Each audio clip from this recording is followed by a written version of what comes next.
4 മണിക്ക് പരിപാടി പറഞ്ഞിരുന്നു.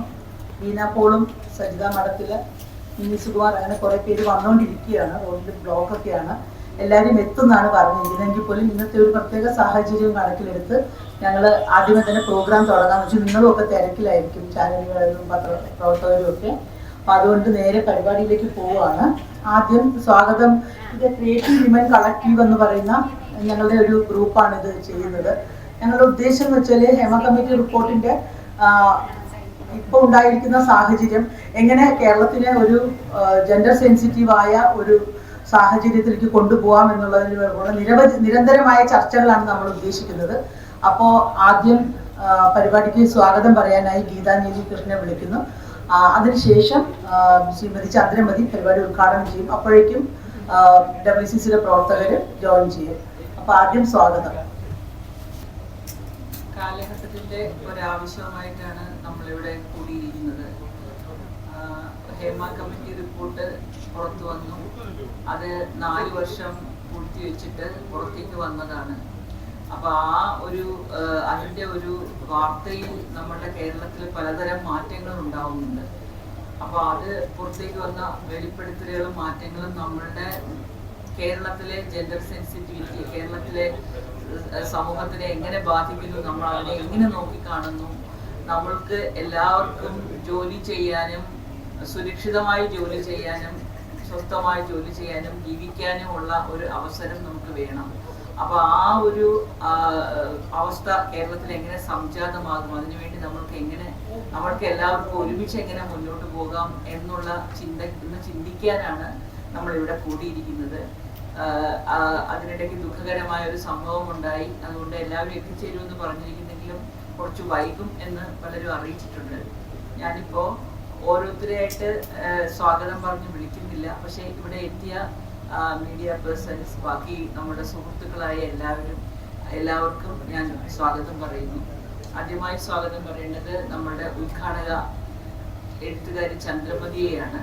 ചന്ദ്രമതിയെ ഞാൻ പരിചയപ്പെടുത്തേണ്ട കാര്യമില്ല. കേരളത്തിലെ ഏറ്റവും പ്രശസ്തയായ എഴുത്തുകാരികളിൽ ഒരാളാണ് ചന്ദ്രമതി. കഥ എഴുത്തുകാരിയാണ്. തിരുവനന്തപുരം ഓൾ സയൻസ് കോളേജിൽ നിന്നും ഇംഗ്ലീഷ് പ്രൊഫസറായി റിട്ടയർ ചെയ്തതാണ്. ചേച്ചിയുടെ ഞണ്ടുകളുടെ നാട്ടിലൊരിടവേള എന്നൊരു കഥ സിനിമയാക്കിയിട്ടുണ്ട്. ചന്ദ്രമതിക്ക് ഞാൻ ഈ പരിപാടിയിലേക്ക് സ്വാഗതം ആശംസിക്കുന്നു.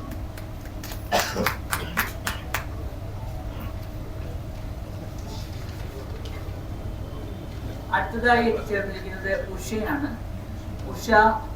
ഡോക്ടർ ഉഷ പോണ്ടിച്ചേരി യൂണിവേഴ്സിറ്റിയിലെ വിമൻസ് സ്റ്റഡീസ് വിഭാഗത്തിന്റെ മേധാവിയാണ്.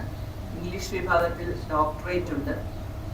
സ്ത്രീപക്ഷവും പരിസ്ഥിതിയും മാധ്യമങ്ങളും എല്ലാം ഉഷയുടെ ഗവേഷണ വിഷയമാണ്. ഇപ്പോൾ കേരള സ്റ്റേറ്റിന്റെ വിമൻസ് ഡെവലപ്മെന്റ് കോർപ്പറേഷനിൽ ജോലി ചെയ്യുന്നു. ഉഷയ്ക്ക് ഈ നമ്മുടെ ഈ ചർച്ചയിലേക്ക് സ്വാഗതം ആശംസിക്കുന്നു. അടുത്ത് നമുക്ക് എത്തിയിരിക്കുന്നത് നമ്മളുടെ ഒരു കൂട്ടുകാരിയാണ് Ganga. Sociology MA Kariavattom. Sociology MA കാര്യവട്ടത്തിൽ പഠിക്കുന്ന ഒരു വിദ്യാർത്ഥിനിയാണ്. പുതിയ തലമുറ ഇതിനെ എങ്ങനെ നോക്കിക്കാണുന്നു എന്ന് നമുക്ക് ഗംഗയിൽ നിന്നും അറിയാം. ഇനി വരാനുള്ള ഒരുപാട് പേരുണ്ട്. അവരെ ഞാൻ വരുന്നതനുസരിച്ച് പരിചയപ്പെടുത്തുകയും അവരെ ക്ഷണിക്കുകയും ചെയ്യാം. ചന്ദ്രമതി ചേച്ചിയെ നമ്മുടെ ഈ ചർച്ചയും സമ്മേളനവും ഉദ്ഘാടനം ചെയ്യാനായി സാദരം ക്ഷണിച്ചുകൊള്ളുന്നു. നമസ്കാരം.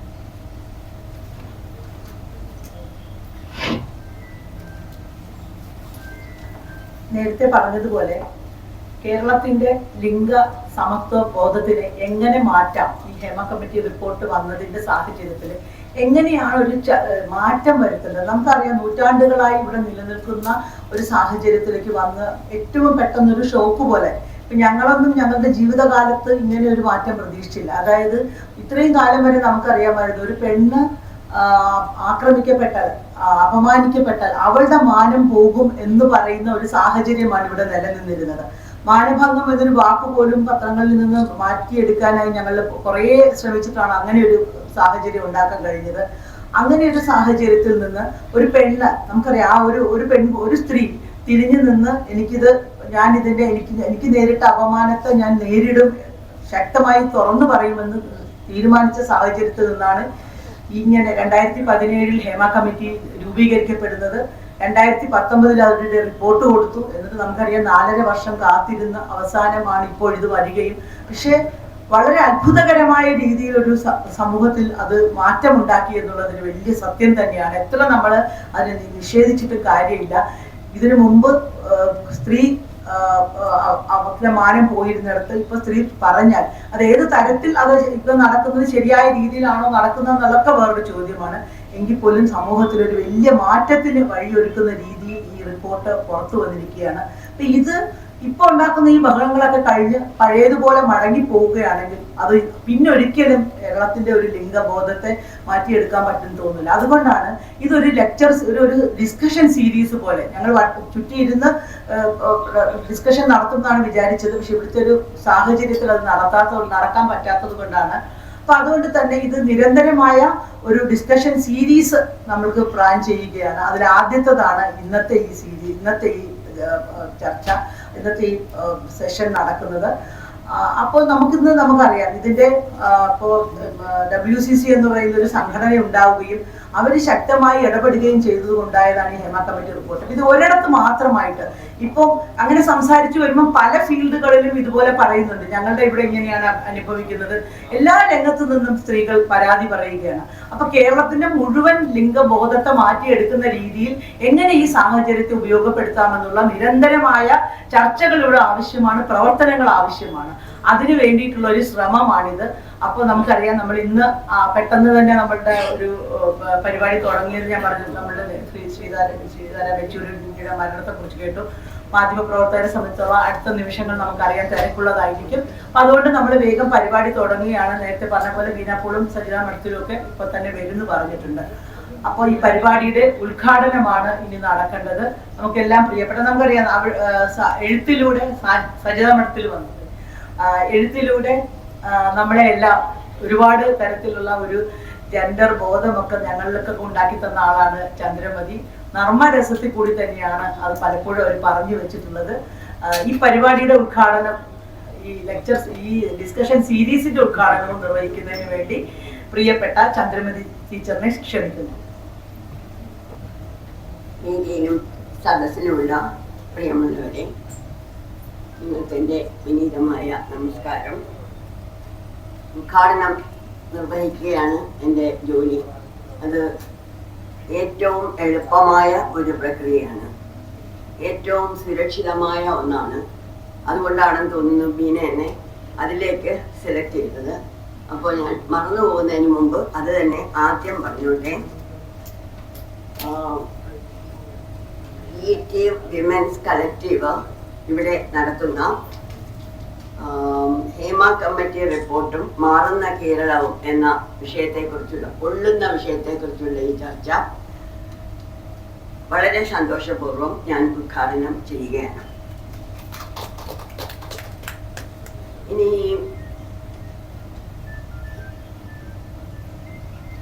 ഇതിനെക്കുറിച്ച് ശരിക്കും പറഞ്ഞാൽ ഞാനൊരു ഔട്ട്സൈഡറാണ്, ഇൻസൈഡർ അല്ല.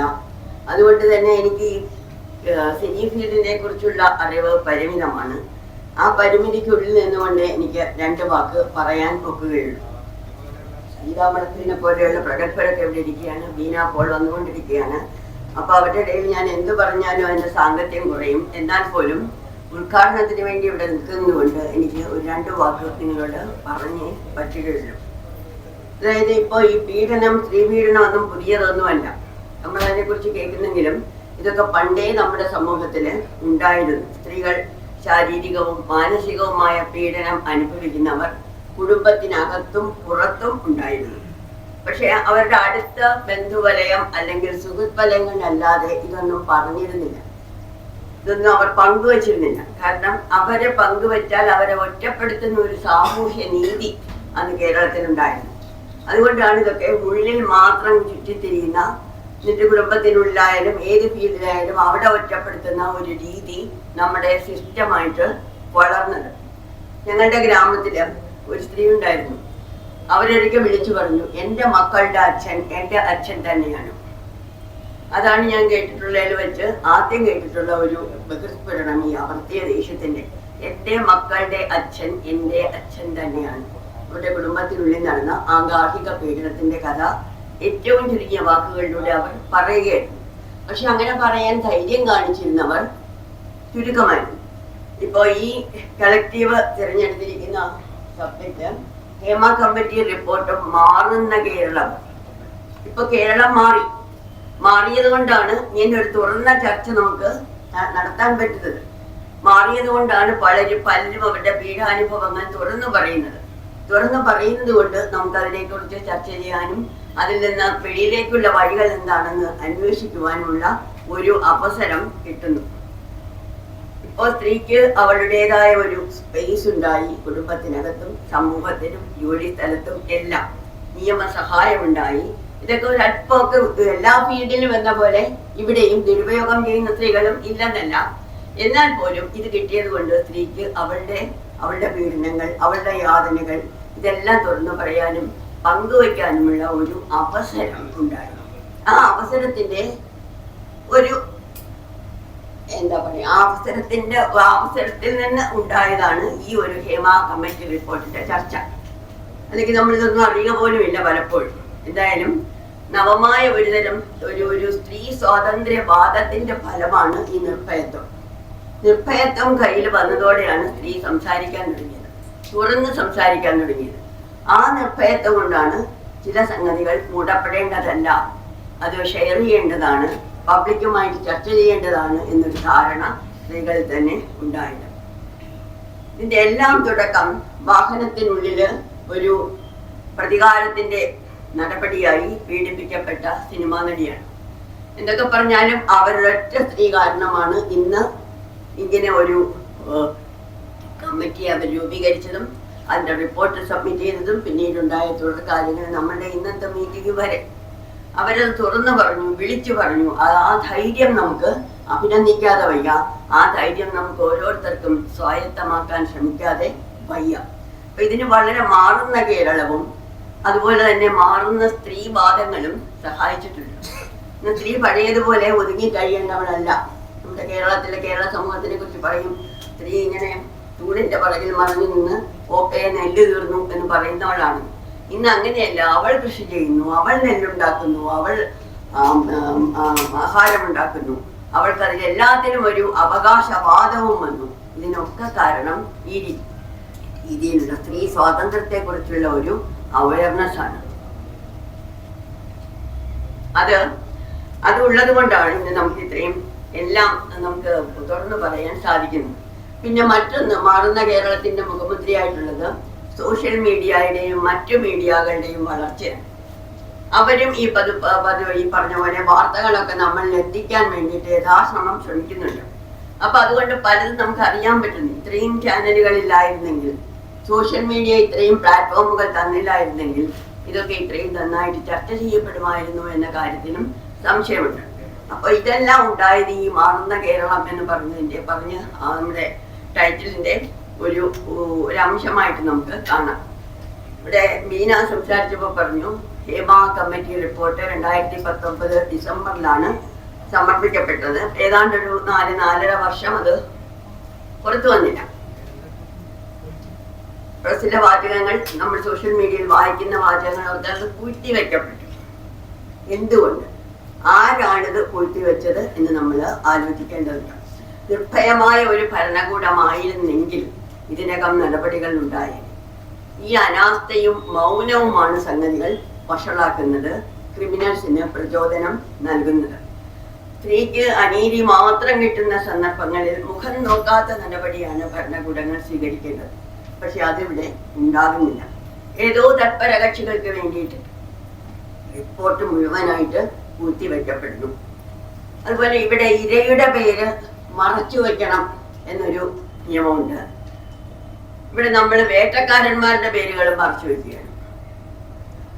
ഇരയുടെ പേര് മറച്ചു വയ്ക്കണം എന്ന് പറയുന്നിടത്ത് നമ്മൾ വളരെ ശ്രദ്ധാപൂർവം വേട്ടക്കാരുടെ പേരുകളും മറച്ച് വയ്ക്കുകയാണ്. കാരണം രാഷ്ട്രീയ താല്പര്യങ്ങൾ മുൻനിർത്തിയാണ് പലരും ഇങ്ങനെ സംരക്ഷിക്കപ്പെടുന്നത്. നിങ്ങൾ പറയും ചിലപ്പോൾ എത്ര പേർ വീണ്ടുടഞ്ഞു, എത്ര വിഗ്രഹങ്ങൾ വീണ്ടുടഞ്ഞു. പക്ഷെ അതൊക്കെ ചെറുകിട വിഗ്രഹങ്ങളാണ്. വൻകിട വിഗ്രഹങ്ങളെ തൊടാൻ ആർക്കും ധൈര്യമില്ല. അവരൊക്കെ ആ ഗ്ലാമറോടെ ജ്വലിച്ചു നിൽക്കുന്നു. നമ്മൾ അവരെ വണങ്ങി ഒഴിഞ്ഞു പോകും. അതിനുള്ള ധൈര്യം ആർക്കും ഇല്ല. അപ്പൊ അങ്ങനെ വരുമ്പോ ഈ പറഞ്ഞ അനീതി അവരുടെ മാത്രം ഒരു കുത്തകയാകുന്നു. അവിടെയൊക്കെയാണ് നമുക്ക് എന്തെങ്കിലും പരിഹാരം അതിനുണ്ടോ എന്ന് അന്വേഷിക്കേണ്ടത്. ഇവിടെ കുറേ അധികം ചർച്ച ചെയ്യപ്പെടുന്ന ഈ സാഹചര്യത്തിൽ ചർച്ച ചെയ്യപ്പെടുന്ന ഒരു വാക്കാണ് കൺസെന്റ് അഥവാ സമ്മതം. അതായത് ഉഭയകക്ഷികളുടെ സമ്മതത്തോടെ ശാരീരിക ബന്ധത്തിൽ ഏർപ്പെടാം എന്ന നിയമപരിഷ്കാരം മറയാക്കിയാണ് ഈ ഒരു വാക്ക് ഈ ഫീൽഡിലെ, ഈ കോണ്ടെക്സ്റ്റിലെ, ഈ സന്ദർഭത്തിൽ ചർച്ച ചെയ്യപ്പെടുന്നത്. സമ്മതം നൽകിയില്ലെങ്കിൽ തൊഴിലില്ല, വരുമാനമില്ല എന്ന് ഭീഷണിപ്പെടുത്തി സമ്മതത്തിലേക്ക് തിരികെ നയിക്കുന്നതും ഒരർത്ഥത്തിൽ പീഡനം തന്നെയാണ്. അതും പീഡനമാണ്, അതും ഒരുതരം ചൂഷണമാണ്. അതായത് പല കാര്യങ്ങളുണ്ട്, അതിനു വേണ്ടിയിട്ട് അവർക്ക് വരുമാനം വേണം. വരുമാനം വേണമെങ്കിൽ ഇത് സിനിമ ഫീൽഡിൽ മാത്രമല്ല, പരസ്യ ഷൂട്ടിങ്ങിന്റെ ഫീൽഡായാലും എല്ലാത്തിലും ഉണ്ട്. ഈവൻ സാഹിത്യ രംഗത്ത് പോലും ഒരല്പം ചൂഷണം നിലനിൽക്കുന്നുണ്ട്, പീഡനം നിലനിൽക്കുന്നുണ്ട്. അപ്പോൾ ഇതൊക്കെ നമ്മുടെ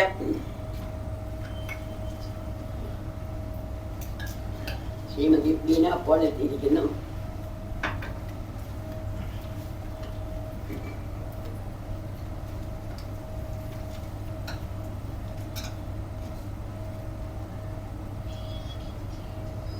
അപ്പോൾ നമ്മുടെ എൻ്റെ എളുപ്പം നിർത്താം. അതായത് ഇന്ത്യൻ എക്സ്പ്രസിൽ മലയാളത്തിന്റെ ഓൺലൈനിൽ ഒരു സീരീസ് ഓഫ് ആർട്ടിക്കിൾസ് ഇതുമായിട്ട് ബന്ധപ്പെട്ടത് ഞാൻ വായിച്ചിട്ടുണ്ട്. അത് എഴുതിയത് ധന്യ കെ വിളയിൽ എന്ന ജേർണലിസ്റ്റാണ്. എനിക്കറിയില്ല, നേരിട്ടറിയില്ല. പക്ഷെ അത് വായിക്കുമ്പോൾ നമുക്ക് ഈ ദൃശ്യത്തിന്റെ ഒരു സമഗ്ര ദൃശ്യം നമുക്ക് ലഭിക്കും. കാരണം ഈ ലൈംഗിക പീഡനം മാത്രമല്ല ഈ ഫീൽഡിൽ സ്ത്രീകൾ അനുഭവിക്കുന്ന പീഡനം. ഒന്ന്, വേതന വ്യവസ്ഥ. സ്ത്രീകൾക്ക് കുറവ് വ്യവസ്ഥയാണ്, പുരുഷന്മാർക്ക് കൂടുതലാണ്. പിന്നെ അതുപോലെ തന്നെ ഈ കുറഞ്ഞ വേതനം കിട്ടുന്നതിന് പോലും സ്ത്രീകൾക്ക് യുദ്ധം ചെയ്യേണ്ടി വരുന്നു. പലപ്പോഴും ബാർഗെയിനിങ് ആണ്, വിലപേശലാണ്. അങ്ങനെ വിലപേശി മാത്രമേ ഇവർക്ക് ആ ഇത് കൊടുക്കാറുള്ളൂ. അപ്പൊ അതില് പലപ്പോഴും വേതനം നൽകുകയില്ല എന്നും കേൾക്കുന്നുണ്ട്. പിന്നെ അതിൽ തന്നെ ആ ആർട്ടിക്കിളില് ഷൈനി സാറെ കോട്ട് ചെയ്യുന്നുണ്ട്. അവര് പറയുന്നു കോൺട്രാക്ട് പോലും ഒപ്പിടിയില്ല. അപ്പോൾ ഒരു സിനിമയിൽ അഭിനയിക്കാനുള്ള ഒരു കോൺട്രാക്ട് ഇല്ലെങ്കിൽ അത് ലീഗലി ബൈൻഡിങ് അല്ല, നിയമവിധേയമല്ല. പിന്നെ ഇവർക്ക് വേതനം വേണം, പ്രതിഫലം വേണമെന്ന് പറയാനൊരു അവകാശമില്ല. അപ്പൊ ആ രീതിയിൽ ചില റോഡുകൾ കിട്ടാൻ വേണ്ടിയിട്ട് കുഴപ്പമില്ല, കോൺട്രാക്ട് ഒന്നും വേണ്ട, സാറിന് വിശ്വാസമാണ് എന്നവരെ കൊണ്ട് പറയിക്കുന്നിടത്ത് ഈ മുതലാളിമാരുടെ, കുത്തക മുതലാളിമാരുടെ ചൂഷണത്തോടൊപ്പം അവരുടെ അധികാര വ്യവസ്ഥയും എല്ലാം ക്ലിയർ ആയിട്ട് വരികയാണ്. അതുപോലെ ഇവർക്കുള്ള പ്രതിഫലം, ഞാൻ വായിച്ചതാണ്, പ്രതിഫലം പലപ്പോഴും കമ്പനി അക്കൗണ്ടിൽ നിന്നല്ല വരുന്നത്, ആരെങ്കിലും ഇട്ട് കൊടുക്കുകയാണ്. അപ്പോൾ ഒരാൾ ഒരു ദിവസം 10,000 രൂപ ഇടുന്നു, പിന്നെ കുറെ കഴിഞ്ഞിട്ട് വേറൊരാളിന് 15,000 ഇടുന്നു. ആക്ച്വലി ഈ ഇടുന്ന ആളുകൾ കമ്പനിയിൽ നിന്ന് എത്ര രൂപയാണ് വാങ്ങിക്കുന്നത്? കോൺട്രാക്ട് ഒപ്പിട്ടിട്ടില്ല, വ്യവസ്ഥകൾ അറിയില്ല. അപ്പോൾ പിന്നെ കിട്ടുന്ന പൈസ അവർക്കുള്ളതാണോ, എത്ര കുറഞ്ഞിട്ടുണ്ട്, ഒന്നും അവർക്ക് അറിയാൻ പറ്റുന്നില്ല. ഇത് ലൈംഗിക പീഡനത്തോളം തന്നെ വളരെ ക്രൂരമായ പീഡനമാണ്. കാരണം പൈസയ്ക്ക് വേണ്ടിയാണ് അവരവിടെ വരുന്നത്. എന്നിട്ട് അവരെ ഈ രീതിയിൽ ചൂഷണം ചെയ്യുകയും നാണം കെടുത്തുകയും ചെയ്യുന്നത് വളരെ വളരെ എന്താ പറയുക, വൃത്തികെട്ട പരിപാടിയാണ്. സോഷ്യൽ മീഡിയയിൽ എഴുതും എന്ന് ഭീഷണിപ്പെടുത്തി പ്രതിഫലം വാങ്ങിക്കേണ്ട ഒരു സന്ദർഭത്തെക്കുറിച്ചും ഞാൻ വായിച്ചു ആർട്ടിക്കിളില്. അതായത് തന്നില്ലെങ്കിൽ ഞാൻ സോഷ്യൽ മീഡിയയിൽ എഴുതും. ഇപ്പൊ അതാണല്ലോ, എല്ലാം ഹൈലൈറ്റ് ചെയ്തിട്ട് ഓൺലൈൻ കൊടുക്കുകയാണെങ്കിൽ നമ്മളെ കുറെ കൂടെ ശ്രദ്ധിക്കപ്പെടും. അപ്പൊ അതിനുവേണ്ടി അങ്ങനെ പറഞ്ഞ് ഭീഷണിപ്പെടുത്തി പ്രതിഫലം വാങ്ങിച്ചു നടിയുടെ കാര്യവും ആ ആർട്ടിക്കിളിൽ കണ്ടു. അപ്പൊ നമ്മുടെ മാലാ പാർവതി അറിയാമായിരിക്കും, പ്രശസ്തയായ നടിയാണ്, എൻ്റെ സ്റ്റുഡൻറ്റുമാണ്. അവര് പറഞ്ഞിട്ടുണ്ട് പ്രതിഫലം എത്ര എന്ന് ചോദിച്ചാൽ പിന്നെ സിനിമയിലേക്ക് വിളിക്കില്ല. തീർന്നല്ലോ. പ്രതിഫലം എത്ര എന്ന് ചോദിച്ചാൽ പിന്നെ സിനിമയിലേക്ക് വിളിക്കില്ല. ഇങ്ങനെയൊക്കെ ഒരുപാട് അനീതികൾ സഹിച്ചുകൊണ്ടാണ് സ്ത്രീകൾ അവിടെ നിൽക്കുന്നത്. ഇനി ഇതൊക്കെ പറയാൻ എനിക്ക് ആധികാരികമായിട്ട് പറയാനുള്ള ആൾക്കാരുണ്ട്. അപ്പൊ അതുകൊണ്ട് തന്നെ ഞാനും അതിൻ്റെ വഴി എങ്ങനെയാണ്, പുറത്തേക്കുള്ള വഴി എന്താണ്, എന്തൊക്കെയാണ് ഇതിനുള്ള പരിഹാര മാർഗങ്ങളെന്ന് അറിയാൻ താല്പര്യത്തോടെ വന്ന് ഇരിക്കുകയാണ്. പക്ഷെ ചില വാർത്തകൾ നമ്മളെ വളരെ ഷോക്കിംഗ് ആക്കുന്നു. അതായത് ഭക്ഷണവും ടോയ്ലറ്റ് സൗകര്യവും വരെ സ്ത്രീകൾക്ക് നിഷേധിക്കപ്പെടുന്നു. പിന്നെ അതുപോലെ അവരുപയോഗിച്ചുകൊണ്ടിരുന്ന കാരവനിൽ നിന്ന് സീനിയേഴ്സ് വരുമ്പോൾ ഇറക്കി വിടുന്നു. ഇതൊക്കെ ഒരു ദിനം ശരിക്കും പറഞ്ഞാൽ ചൂഷണമാണ്. അതൊക്കെ ലൈംഗിക പീഡനത്തോളം തന്നെ ഗുരുതരവുമാണ്. അപ്പൊ ഇതിന്റെയൊക്കെ ഇടയിൽ നിന്നുകൊണ്ടാണ് നമ്മുടെ സഹോദരിമാർ വിലപിക്കുന്നത്, വിപ്ലവം കാണിക്കുന്നത്, ഉറക്കെ സംസാരിക്കുന്നത്. അവർക്ക് നമ്മുടെ സപ്പോർട്ട് കൊടുക്കുക. അതോടൊപ്പം നമ്മൾ ഇതിനെ എന്താണ് ഇതിൽ നിന്ന് ഈ ഒരു ദുർഘടാവസ്ഥയിൽ നിന്ന് പുറത്തേക്കുള്ള വഴി എന്ന് ചിന്തിക്കുക. ഈ ജെൻഡർ ഡിഫറൻസസ് വളരെ അധികം ഓപ്പറേറ്റ് ചെയ്യുന്ന ഫീൽഡാണ് സിനിമ ഫീൽഡ് എന്ന് ഇപ്പോൾ മനസ്സിലാകുന്നു. അപ്പൊ ഇടയ്ക്കൊക്കെ ഇങ്ങനെ ചിലര് വിളിച്ചിട്ട് അഭിപ്രായം ചോദിക്കാറുണ്ട്. പക്ഷേ പ്രതികരണ തൊഴിലാളി അല്ലാത്തത് കൊണ്ട് ഞാൻ അഭിപ്രായം പറയാറില്ല. എന്നാൽ പോലും ചില അഭിപ്രായങ്ങൾ, നിലപാടുകൾ ഉണ്ടാകാതെ ഇരിക്കാനും വഴിയില്ല, നിവൃത്തിയില്ല. ആ രീതിയിൽ നമ്മൾ പ്രതികരിച്ചു പോകുന്ന സന്ദർഭങ്ങളാണ് നമുക്ക് ചുറ്റും ഉണ്ടാകുന്നത്. ഇത്രയും പറഞ്ഞുകൊണ്ട് ഇവരൊക്കെ പറയുന്നത് കേൾക്കാൻ ഔത്സുക്യത്തോടെ ഈ പരിപാടി ഉദ്ഘാടനം ചെയ്തതായി ഞാൻ ഒന്നുകൂടി പ്രഖ്യാപിക്കുന്നു. നമ്മുടെ പരിപാടിയുടെ ഉദ്ഘാടനം വളരെ കഥയിലെ പോലെ തന്നെ വളരെ ശക്തമായ വാക്കുകളോടുകൂടി ചന്ദ്രമതി നിർവഹിച്ചു കഴിഞ്ഞു. ഇനി നമ്മളോട് സംസാരിക്കാനുള്ളത് WCCയുടെ മാത്രമല്ല, ബീനാപ്പോൾ WCCയുടെ ആള് എന്നത് മാത്രമല്ല, നമുക്കറിയാം മലയാളത്തിലെ ചലച്ചിത്ര രംഗത്ത് ആദ്യത്തെ ശക്തമായ സ്ത്രീ സാന്നിധ്യമാണ്. എനിക്ക് ബീനച്ചിച്ചിയെക്കുറിച്ച് ഓർക്കുമ്പോൾ എപ്പോഴും എൻ്റെ മനസ്സിൽ വരുന്നത് മാതൃഭൂമി ആഴ്ചപ്പതിപ്പിൻ്റെ ഒരു കവറിൽ ബീനച്ചിച്ചി പറഞ്ഞതായി വന്ന ഒരു വാചകമാണ്, അഭിപ്രായമുള്ള സ്ത്രീക്ക് എപ്പോഴും ആർക്കും ഇഷ്ടമല്ല, അഭിപ്രായമുള്ള സ്ത്രീ ആർക്കും ഇഷ്ടമില്ല എന്നുള്ളത്. ബീനച്ചിച്ചി ബീനാപ്പോൾ എന്ന് കേൾക്കുമ്പോൾ എനിക്ക് വരുന്ന എപ്പോഴും വരുന്ന ഒരു ഓർമ്മ അതാണ്.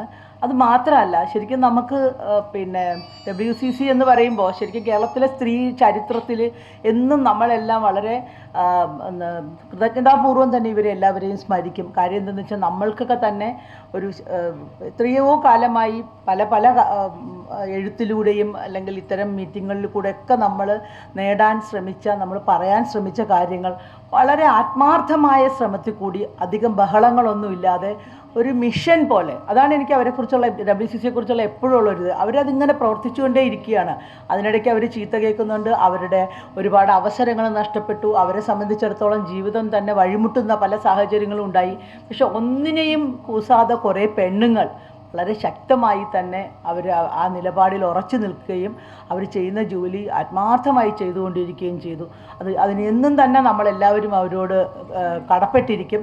ഇനിയിപ്പോൾ ഞാൻ അധികം സംസാരിക്കുന്നില്ല. നമ്മൾ അടുത്ത് നമ്മളോട് ബീനാപ്പോൾ സംസാരിക്കും, അത് കഴിഞ്ഞ് സരിതാ മഠത്തിൽ സംസാരിക്കും. ഇവർ രണ്ടുപേരും തന്നെ ഈ മാറ്റത്തിൻ്റെ വഴിയൊരുക്കുന്നതിൽ ഒരുപാട് ശ്രമങ്ങൾ നടത്തിയവരാണ്. ആദ്യം ബീനാപ്പോളിനെ ക്ഷണിക്കുന്നു. അല്ല, എനിക്ക് അപ്പോൾ ടെൻഷനുള്ള സമയത്ത് എനിക്ക് ഒന്ന് ഇംഗ്ലീഷിൽ പറഞ്ഞാൽ കുറച്ചുകൂടെ ഈസി ആയിരിക്കും. Very sorry.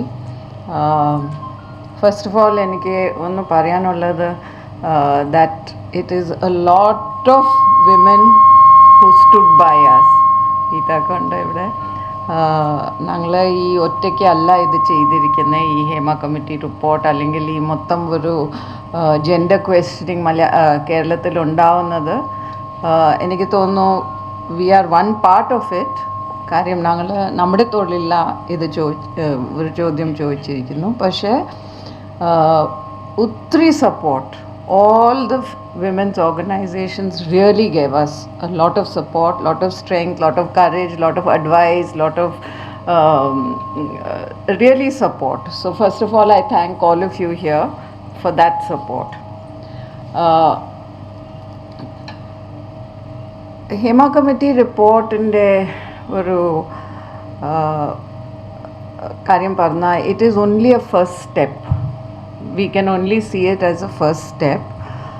There are many problems in the report also sometimes, but the very fact that the Hema Committee report is out there and it has pointed out that there are so many problems has been, I think, has shaken up Kerala society a lot. Karyam ellarthu pole idonnum illa ചുമ്മാ പെണ്ണുങ്ങൾ പറയുക, there is nothing like that. അല്ലെങ്കിൽ വേറെ ഒരു വശം എന്ന് പറഞ്ഞാൽ ഈ പെണ്ണുങ്ങൾ തന്നെ പോയി ചെയ്യുക. ഇതൊക്കെ എന്തിനാ സിനിമയിൽ കയറുന്നത്? സിനിമ കയറിയാൽ ഇതൊക്കെ ഉണ്ടാവും. So I think that notion has been very badly shaken, that there is a very strong power structure, economic power structure that operates in professions. നമ്മുടെ പ്രൊഫഷനിൽ മാത്രമല്ല എല്ലാ പ്രൊഫഷനിലും ഒരു ഇക്കണോമിക് പവർ ഉണ്ടെങ്കിൽ what happens is women get the bad end of the stick. That is the problem, that when you are a powerful person, so what we are seeing is actually a power play happening, that women are all the time subject to the fact that they are not necessary. ഈ cinema ഇൻഡസ്ട്രിയിൽ 2-3 actresses ഉണ്ടെങ്കിൽ അത് മതി, അല്ലെങ്കിൽ 2-3 singers അത്യാവശ്യമായതുകൊണ്ട് singers വേണം, ബാക്കി ആരെ ആവശ്യമില്ല. സ്ത്രീകൾ ഒരു എക്സ്ട്രാ സാധനങ്ങളായി ഈ ഇൻഡസ്ട്രിയിൽ. That is one thing we have seen. Secondly that when you are in the industry, your gender, your body becomes very important. That the fact that you are a woman becomes more important than your ability to work, your talent, your anything else. Nothing else is as important as the fact that you are a woman. So I think the main lessons we have learned from this report is that it is a very deep problem. It is not ഇപ്പോൾ equal wages കൊടുത്താൽ എല്ലാം ശരിയാവുമെന്ന് വിചാരിക്കരുത്, അല്ലെങ്കിൽ സ്ത്രീകൾക്ക് toilet കൊടുത്താൽ അത് ശരിയാവുമെന്ന് വിചാരിക്കാൻ പാടില്ല. These are all part of it. These are all very, very small parts of it. It is a deeply systemic problem in society. And this problem is the problem of patriarchy. The problem that men really, or the system, I won't say men, because there are very nice persons also who we have worked with, we know. The whole system is a patriarchal system, a system of power. Power is what works. And that power is in the hands of mostly men. So, this ഈ fight എല്ലാവരും ചോദിക്കുന്നു, what is this fight, ഇത് നിങ്ങൾ എന്താ ചെയ്തിരിക്കുന്നത്? First of all, the fact that nobody believes us. ആദ്യം മുതൽ when we form WCC, everybody said ചുമ്മാ പറയുക, അല്ലെങ്കിൽ മലയാളം സിനിമ ചീത്തയാക്കാനുള്ള ഒരു പരിപാടിയാണ് ഇത്. പക്ഷേ ഇന്ന് ബി ഉണ്ണികൃഷ്ണൻ ഒരു പത്രസമ്മേളനം നടത്തിയപ്പോഴേ പറഞ്ഞിരിക്കുന്നു, WCC has brought up a real genuine problem in so finally there is one glimmer of hope. പക്ഷെ അതിൻ്റെ മുമ്പ് ഇപ്പോൾ അമ്മ റിസൈൻ AMMയുടെ ധാരാളികളൊക്കെ റിസൈൻ ചെയ്യുന്നതൊക്കെ that is as usual pretending there is no problem. So first of all, we all have to together in the industry accept that there is a problem. There is a genuine problem, the problem of how marginalized genders and people are excluded. That you have to have, you see, you can work, there are ways of working, and for a woman the way to work into this power structure is through the body. That is what they have made to believe, that you can only become an actor if you do something like this. You have to be able to, ഈ adjustment എന്ന് പറഞ്ഞ term അല്ലേ, അയ്യോ അത് കേട്ട് you get shocked. ഇങ്ങനെ ഒരു ആൾ ഇങ്ങനെ പറയുന്നത് തന്നെ ഒരു പ്രൊഫഷണൽ സ്പേസിൽ ഇത് പറയാൻ പറ്റുന്നത് തന്നെ ഒരു ഡോക്ടറായിട്ട് ആരെങ്കിലും പറയുമോ, അല്ലെങ്കിൽ ഒരു സയൻറ്റിസ്റ്റായിട്ടോ അല്ലെങ്കിൽ ഒരു ടീച്ചറടുത്ത് പറയുമോ അഡ്ജസ്റ്റ് ചെയ്യണം അല്ലെങ്കിൽ ജോലി ചെയ്യാൻ പറ്റത്തില്ല? So that is I think the biggest learning of the Hema Committee report, that it is a very deeply systemic problem. We have to change attitudes. Very deeply we have to change attitudes. Women have to believe, first of all, themselves, that they have an equal space. ഞാൻ പറയുന്നത് സ്ത്രീകൾ ഇപ്പോൾ കേരളത്തിൽ പ്രത്യേകിച്ച് public spaces, we hardly occupy any public spaces. We don't know how to occupy public spaces. It's becoming കുറച്ച് better. ഇപ്പം ആദ്യമൊക്കെ for example film festival സ്ത്രീകൾ വരത്തേ ഇല്ലായിരുന്നു. It is actually four everybody. So ഇങ്ങനത്തെ ഒരു fight from our side is also required, that we have to recognize that we have also some agency, some power, some rights actually. Why are we believing that that we don't have a right to be in this profession? Of course there are historical reasons. We know there are historical reasons. We know that women have always not been appreciated when they are artists. That is a very old problem. But why is it that the contradiction in Malayalam cinema is, നമ്മുടെ പടങ്ങളിൽ ഇതൊക്കെ ഒരു തരത്തിൽ ഇങ്ങനെ ഇതൊക്കെ പറയുന്നുണ്ട്. ഇപ്പോൾ എവിടെ പോയാലും മലയാളം സിനിമയുടെ കോണ്ടൻറ്റും അല്ലെങ്കിൽ അതിൻ്റെ ഒരു ഭയങ്കര പ്രോഗ്രസീവ് ആയിട്ടാണ് പറഞ്ഞിരിക്കുന്നത്. പക്ഷേ the process is so feudal. നമുക്ക് ആ വേർഡ് തന്നെ യൂസ് ചെയ്യാം. patriarchal feudalism is what the Malayalam cinema is, or was, till WCC came. And I think we must have, the main thing we have done is pushed gender as an agenda. ഇതുവരെ പറയാത്ത ഒരു കാര്യം WCC അന്ന് form ചെയ്തപ്പോഴേ ഞങ്ങൾ അത് പറയാൻ തുടങ്ങിയപ്പോഴേ ആദ്യം ഭയങ്കര ഡിനായലായിരുന്നു. പിന്നെ ഈ ഹേമ കമ്മിറ്റി റിപ്പോർട്ട് വന്നപ്പോഴേ കുറേയൊക്കെ ഇപ്പോൾ ഒരു എന്നാ പറയുന്നത് ഒരു കുറച്ച് ഷേക്കപ്പ് ആവുന്നുണ്ട്. We are hoping that this everybody is telling us, ഇപ്പോൾ കന്നഡ സിനിമയിൽ ഇത് നടക്കുന്നു, ചെന്നൈ സിനിമയിൽ ഇത് നടക്കുന്നു, അല്ലെങ്കിൽ ബോംബെയിൽ ഇതൊക്കെ നടക്കാൻ പോവാം. പക്ഷേ എൻ്റെ ഒരു ഫീലിംഗ് ആണ് that Kerala society has to change. Kerala society has to feel the repercussions of the Hema Committee report. There has to be a shake-up to this patriarchy of, which is a very kind of schizophrenic sadhana. Karyam, nobody accepts. Only we as women know how we are treated when we go to certain places, how we are not allowed to go to certain places, how there are certain expectations, whether in the family, outside the family. So my hope is that this whole churning, ipo nadakkunna oru churning, will affect Kerala society as a whole, and we will learn and want to give an equal space, an equal respect, equal ambition, equal dreams to all members of society. So this has been a very ഞങ്ങൾ ആരും വിചാരിച്ചില്ല ഇങ്ങനെ നടക്കുമെന്ന്.